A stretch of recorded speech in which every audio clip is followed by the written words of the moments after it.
Okay then, it's day 2 of work on this Craigslist Volvo, and I've got my cleaning done. Cleaned it up inside and out.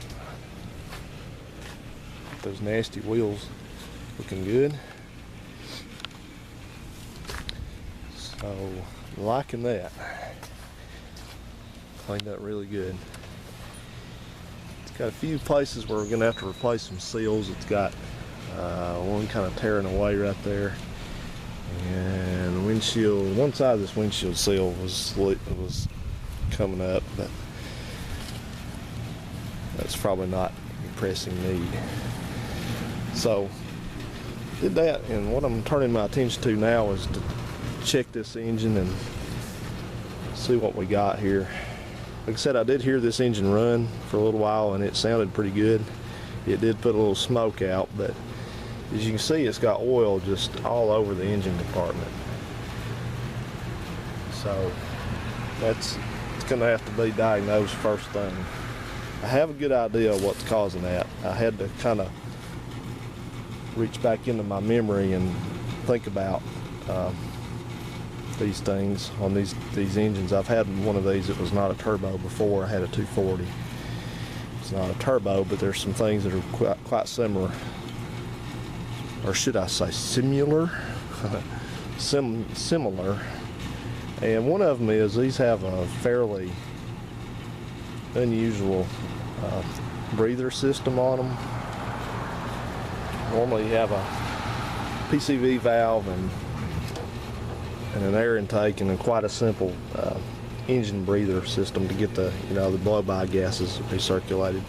But these use a different style of system. These have I don't think I can really show you too well, but they have a thing called a breather box, which, let's see if I can even see any part of it. It's buried back there, and I don't think I can, but anyway, you take my word for it. It's mounted to the back of the engine back under there, and essentially what it does is it's really called an air and water, an oil and water separator, and it kind of gets blow-by gases out of the crankcase into that, and then it lets the water and everything go one way and the oil go another, or what have you, but it returns oil back to the crankcase. So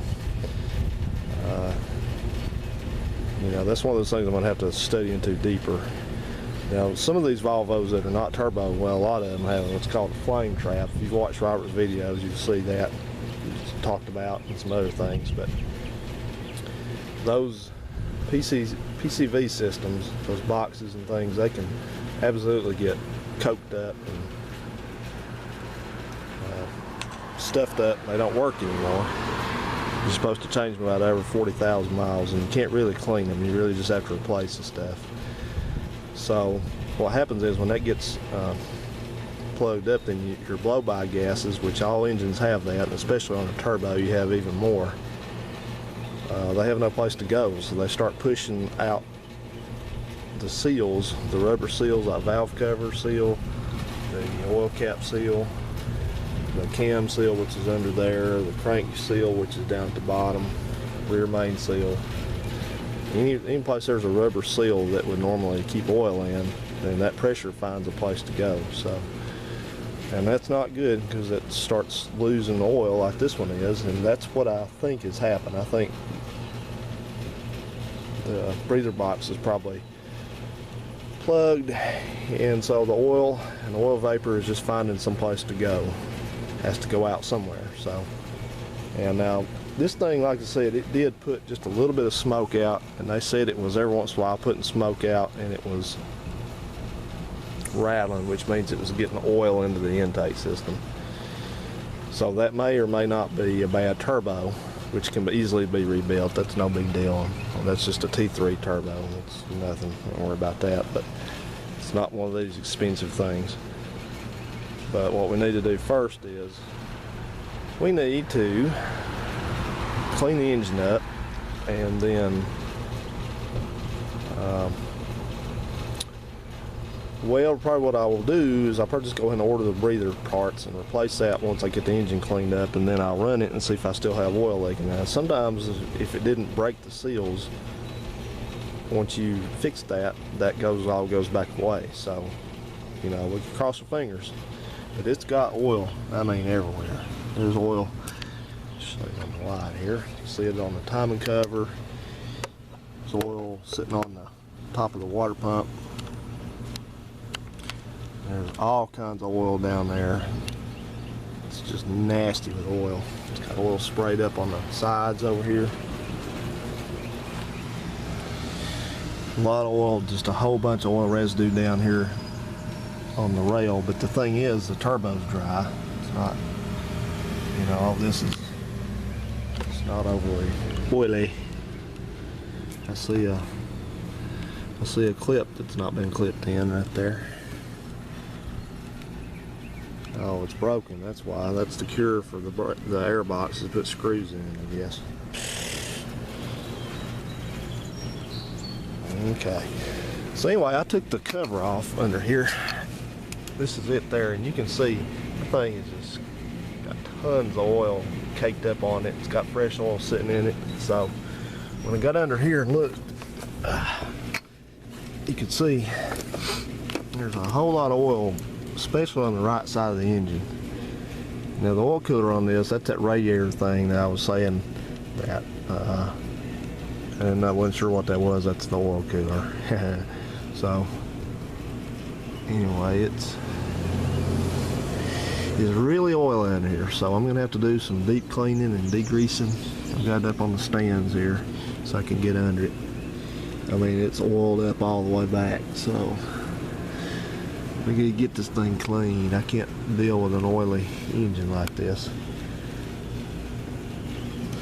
This is air conditioning lines right here. This thing's got lines everywhere. So you see this radiator hose has got oil on it. So anytime you got that going on, you have to replace them because, oops, and the belts, because anytime oil gets on belts, rubber belts and hoses, it degrades them. So we got some lines up in there, so come see it's wet right there. I'm trying to remember where the oil filter is on this car. I thought the one, that's the bottom of the turbo there. There's a lot of oil right on the bottom of that turbo intercooler hose there coming out of the turbo. But like I said, oil, it just goes everywhere, so you don't. Oh, there's the filter back there. Here it is. So this is why they call this a red block engine. Does that make sense? Let's see, I got a couple torn boots right there. One there on the rack and one up here on the rack. So those got to be replaced too. I don't know if they can be replaced with a rack on there. I guess you can get, I don't know if you can get split ones or not.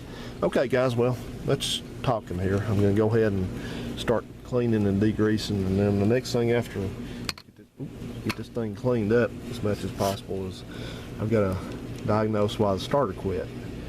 It just clunks, clunk, clunk, clunk, and yes, I did turn the engine by hand. It's not, the engine not locked up, it's got oil in it. So anyway, we'll get into that in a little bit. For now, let's do some cleaning. See ya.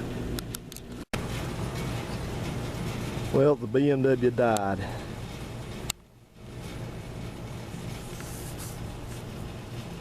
Now they're driving a late 90s Taurus. There's the BMW. That's what happens when you don't fix something. It goes and dies. Too bad. You were driving a cool BMW, now you're driving a freaking Taurus. So anyway, this engine cleaned up pretty nice. Used about 3 bottles of my purple stuff on it, and it's come out pretty good. So we'll let this dry a while longer, and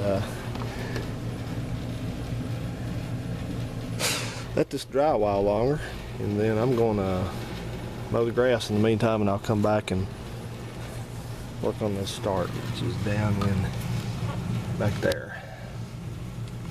See what's going on with it. It pops out. It just goes clunk, clunk, like I said. That's all it does. So something's happened. I'm going to say something funny while we're not home.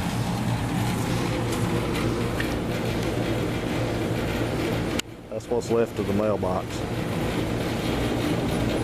for being drug under the car. God, I wish I had my camera out when that was going on. Talk to you soon.